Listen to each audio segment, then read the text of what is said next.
munaasabada sanad dugsiyeedka dugsiga boardingka magaalada Laascaanood ee wasaaradda waxbarashada iyo tacliinta sare ay gacanta ku hayso ayaa lagu qabtay magaalada Laascaanood waxaana ka soo qayb galay gudoomiyaha gobolka Soolbaada waxbarashada oqaal waxgarad garaado oo dhamaantood u hambaliyay ardaydii sanad dugsiyeedka dhameystay boardingka magaalada Laascaanood gabagabadiina gudoomiyaha gobolka Sool Mudane Cabdi Khayre Dire ayaa isaguna halkaasi ka hadlay isagoo sheegay waxtarka ay waxbarashadu u leedahay dhalinta waxaa mashruucan loogu talagalay ay SDF iyo wasaaradda waxbarashada iyo tacliinta sare iska kaashatay waxaa loogu talagalay in ay ka faa'iideystaan ardayda tuulooyinka jooga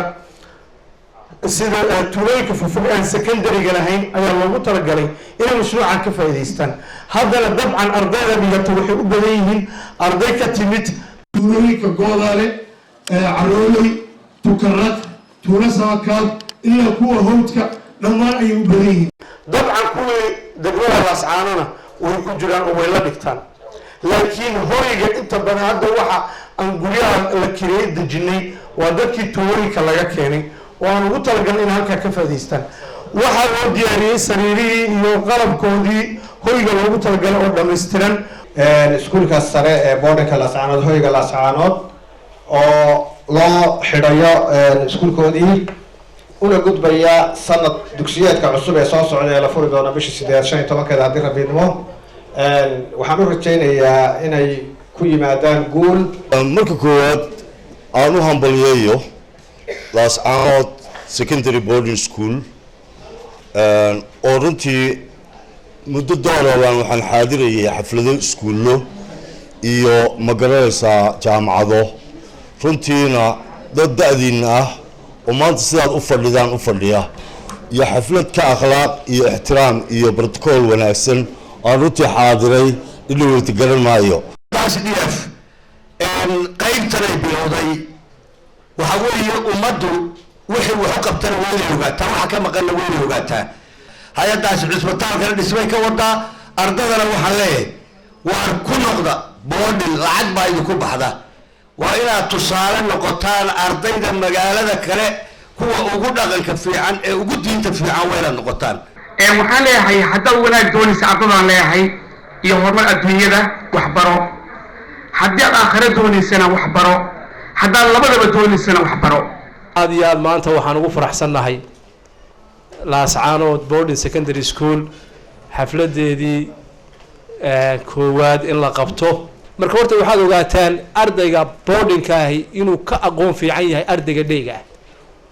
waa marka aad doonaysaa inaad future yeelato oo ragga aan idiin sheegay aad higsataan waa idinka muuqataa qiimo iyo sharaf badan baa idinka muuqda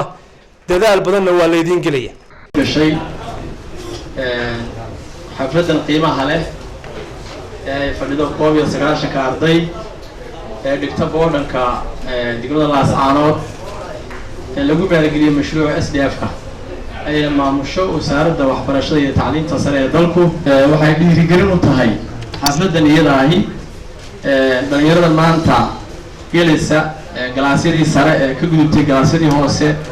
ee secondary-ga boardingka Laascaanood saa loo socotaan iskuulka boardingka waxaa la aasaasay taariikh ahaan 1950kii waxaana ka qalin jabiyay ama ka baxay dad boqolaal kor dhaafaya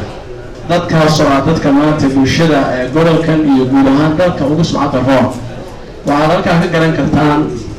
ama aynu ka dheehan karnaa qiimaha uu lahaa iskuul boardingka Laascaanood oo boardingkaad maqashay baan ku micnaynayaa waxaana maamula misana miskan oo fadhiya waxaana maamula misana miskan oo fadhiya مودن هيكاليوه مالقبينادين العلم نور والجهل الظلام تقدموا نحو الأمام فالجهل الظلام والجاهل الدنيا المقام أننا نجد ونجتهد من أجل وقوف لخدمة المدرسة وطلابها ومن أجل مساحتهم بالعلم نمني وبالأخلاق نسمو شعارنا الوحيد برخة عمر أحمد والباين تقرن كجمهورية الصوماليلاند Laascaanood